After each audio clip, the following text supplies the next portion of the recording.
जय श्री कृष्णा। आज बहुत अच्छी स्टोरी है। पिंगला वैश्या कैसे बनी, भगवान ने क्यों बनाया पिंगला वैश्या को अपना गुरु, पूरी सुनिए। छोटी सी स्टोरी है। हे नृपनंदन, प्राचीन काल की बात है। मैंने एक वैश्या को गुरु बनाया, पिंगला वैश्या को। विदेह नगरी मिथिला में एक वैश्या रहती थी। उसका नाम पिंगला था। मैंने उसको गुरु बनाकर जो शिक्षा ग्रहण की, तुम सावधान होकर सुनो। वो स्वेच्छाचारिणी तो थी ही। स्वेच्छाचारिणी मतलब क्या होता है, सुनिए। रोज नए नए पुरुषों से व्यभिचार करना। और रूपवती भी थी, बहुत रूपवती थी। और मिथिला नगरी में रहती थी, ज्ञानियों की नगरियों में। ज्ञानियों की नगरी में रहती थी। एक दिन रात्रि के समय वह सज धज कर अपने घर के बाहर बैठ गई। इंतजार करती थी ना पुरुषों का। और जिस पुरुष को देखती तो वो यही सोचती कि मेरे पास आएगा, धन देगा, मेरा उपभोग करेगा। हे राजन, वैश्या को पुरुष की कामना नहीं थी, धन की कामना थी कि धन आएगा। अब इतनी कामना दृढ़ हो गई कि पुरुष आता, उसको वह सोच लेती कि मेरे पास ही आ रहा है, और वो निकल जाता आगे। आगे वह पुरुष निकल जाता। भगवान की ऐसी लीला कि रात्रि के 12 बज गए, एक भी पुरुष उसके पास नहीं आया। सामने से निकल गए सारे पुरुष। वो संकेत जीवनी वैश्या यह सोचती कि अब की बार कोई आएगा, अब की बार कोई आएगा। हृदय जलने लगा उसका, यही सोचते सोचते अब आता होगा, अब की बार कोई आएगा, ये आएगा। उसके चित्त की जलन इतनी बढ़ गई कि दरवाजे पर ही खड़ी हो गई। दरवाजे पर ही खड़ी होकर बस उसी रास्ते को देखती रही। ना नींद, ना भूख और ना प्यास, केवल बस कोई धनी पुरुष आ जाए। आधी रात हो गई। राजन, सचमुच आशा वो भी धन की, भोग की बहुत बुरी है। धन की बाट जोहते जोहते उसका मुख सूख गया, व्याकुल हो गई। भगवान की कृपा से इस व्रति से उसे बड़ा वैराग्य हुआ। उसको बहुत वैराग्य, बड़ी दुख बुद्धि हो गई। घृणा आ रही है अपने जीवन पर। पिंगला को शाम से बैठी हूँ, हर पुरुष को गंदी दृष्टि से देख रही हूँ। इसे वैराग्य की भावना जागृत हो गई। राजन, मनुष्य आशा की फांसी पर लटक रहा है। इसको तलवार की तरह काटने वाली यदि कोई वस्तु है तो केवल वैराग्य है। प्रिय राजन, जिसे वैराग्य नहीं हुआ, जो इन बखेड़ों से ऊबा नहीं, वह शरीर और इसके बंधन से उसी प्रकार मुक्त होना नहीं चाहता जैसे अज्ञानी पुरुष ममता छोड़ने को तैयार नहीं होता, ममता छोड़ने की इच्छा नहीं करता। पिंगला ने ये गीत गाया, उसका अर्थ सुनिए। हाय हाय, मैं इंद्रियों के अधीन हो गई। भला मेरे मुंह का विस्तार तो देखो। मैं इन दुष्ट पुरुषों से, जिनका कोई अस्तित्व ही नहीं है, इनसे लालसा करती हूँ। पिंगला बोल रही है, विषय सुख की इनसे लालसा करती हूँ। कितने दुख की बात है, सचमुच मैं मूर्ख हूँ। देखो तो सही, मेरे निकट से निकट हृदय में मेरे सच्चे स्वामी भगवान श्री हरि विराजमान हैं। वो भगवान वास्तविक प्रेम और सुख और परमात्मा का सच्चा धन भी देने वाले हैं। भगवान सच्चा सुख देने वाले हैं। किसका? प्रेम का, धन भी, सब कुछ सच्चा सुख भगवान देने वाले हैं। अरे जगत के पुरुष अनित्य हैं और भगवान नित्य है। हाय हाय, मैंने तो भगवान को छोड़ दिया और तुच्छ मनुष्यों का सेवन करने लगी। तुच्छ मनुष्यों का सेवन किया जो मेरी आज तक एक भी कामना पूरी नहीं कर सके। उल्टे दुख, भय आदि व्याधि, दुख और मोह ही देते हैं। ये मेरी मूर्खता की हद है कि मैंने भगवान का सेवन ना करके मनुष्यों का सेवन किया। बड़े खेद की बात है कि मैंने अत्यंत निंदनीय आजीविका वैश्यव्रति का श्रेय लिया और व्यर्थ में अपने शरीर और मन को क्लेश दिया, दुख दिया, पीड़ा पहुंचाई।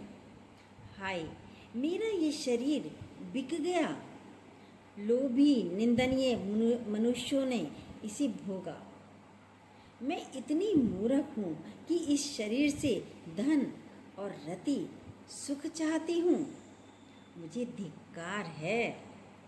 क्या है ये शरीर? इसमें हड्डियों के टेढ़े तिरछे बांस और खंभे लगे हुए हैं। क्या है ये शरीर? बता, कह रही है। चाम, रोम, नाखूनों से छाया गया है ये। इसमें 9 दरवाजे हैं जिनसे मल निकलते हैं। इसमें संचित संपत्ति के नाम पर केवल मल और मूत्र है। शरीर के अंदर क्या है? संपत्ति के नाम पर बोलती है मल और मूत्र है। मेरी जैसी और कौन स्त्री होगी जो स्थूल शरीर को अपना प्रिय समझकर सेवन करेगी? यूं तो ये विदेहों की जीवन मुक्तों की नगरी है, मिथिला नगरी। यूं तो ये विदेहों की जीवन मुक्तों की नगरी है, परंतु इसमें मैं ही सबसे मूर्ख और दुष्ट हूँ, क्योंकि अकेली मैं ही तो आत्मदानी, अविनाशी, परम प्रियतम परमात्मा को छोड़कर दूसरे पुरुषों की अभिलाषा करती हूँ। मेरे हृदय में विराजमान प्रभु समस्त प्राणियों के हितैषी प्रियतम स्वामी और मेरी क्या आत्मा है। कितना अच्छा बोल रही है। मेरे हृदय में विराजमान प्रभु हैं, समस्त प्राणियों के जो हितैषी हैं, प्रियतम हैं, स्वामी हैं। और मेरी आत्मा क्या है? कितनी गंदी कर ली मैंने अपनी आत्मा। अब मैं अपने आप को भगवान को देना चाहती है, मतलब अपने आप को देकर भगवान को खरीद लूँगी। अब मैं अपने को देकर भगवान को खरीद लूँगी और उनके साथ वैसे ही विहार करूँगी जैसे लक्ष्मी जी करती हैं। मेरे मूर्ख चित्त, तू बतला तो सही, जगत के विषय भोगों ने और उनके देने वालों ने, पुरुषों ने तुझे कितना सुख दिया है। अपने मन से बातें करी जा रही है, बहुत परेशान है। और वो स्वयं पैदा होते हैं और मर जाते हैं, वो मुझे क्या सुख देंगे? जो खुद पैदा होते हैं और मर जाते हैं, वो मुझे क्या सुख देंगे? मैं केवल अपनी ही बात नहीं कहती, केवल मनुष्यों की ही नहीं, क्या देवताओं ने भी भोगों के द्वारा अपनी पत्नियों को संतुष्ट किया है? व्यभिचारी तो स्वयं काल की गाल में पड़े पड़े करहा रहे हैं। अवश्य ही मेरे किसी शुभ कर्म का उदय हुआ है और प्रसन्न भी होती है। अवश्य ही आज मेरे किसी शुभ कर्म का उदय हुआ और भगवान मुझ पर प्रसन्न हुए। तभी तो दुराशा से मुझे वैराग्य हुआ, यानी दुराशा, बुरी आशा से मुझे वैराग्य हुआ। अवश्य आज मेरा परम सुखमय दिन है, मुझे संसार से वैराग्य हो गया। यदि मैं मंद भागनी होती तो मुझे ऐसा ना दुख उठाना पड़ता। यदि मैं मंद भागनी होती तो मुझे ऐसा दुख ना उठाना पड़ता। इनसे वैराग्य होता है। मनुष्य वैराग्य के द्वारा ही घर आदि के सब संबंधों को काट कर शांति लाभ करता है।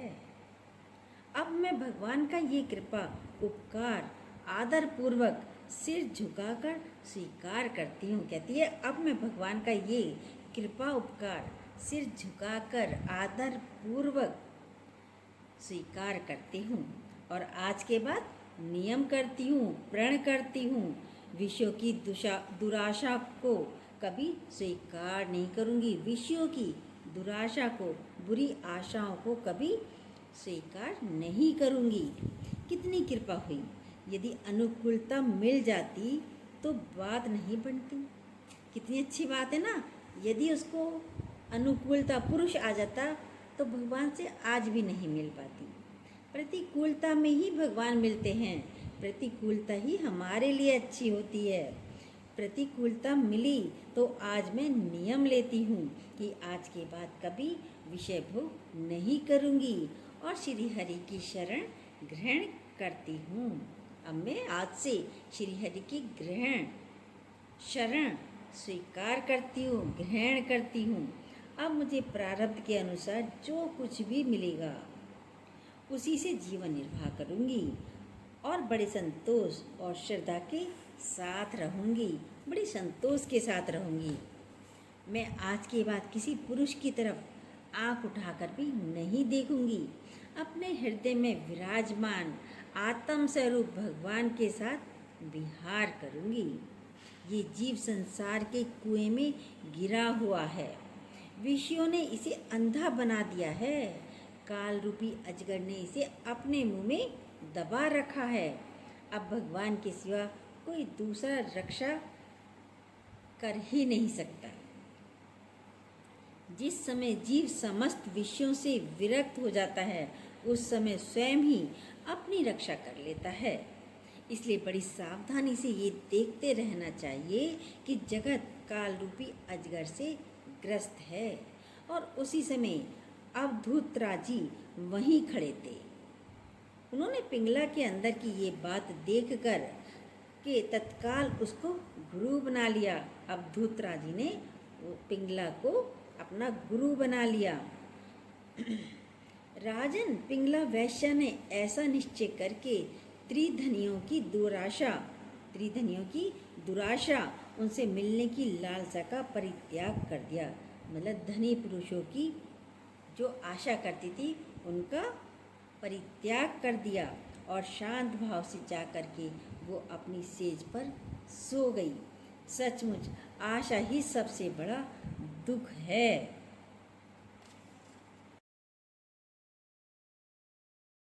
और निराशा ही सबसे बड़ा सुख है। क्योंकि पिंगला वैश्य ने जब विषयों की आशा त्याग दी तभी वो सुख से सो पाई। ये है वैश्य पिंगला की छोटी सी कथा। जरूर अच्छी लगी होगी। कैसे एक इच्छा के कारण उसको वैश्या बनना पड़ा। धन की कामना हमें कहाँ तक नीचे गिरा देती है। यदि ये छोटी सी स्टोरी आपको अच्छी लगी हो, जो न्यू हो प्लीज़ सब्सक्राइब कीजिएगा, बेल को दोबारा प्रेस कीजिएगा। जय श्री कृष्ण।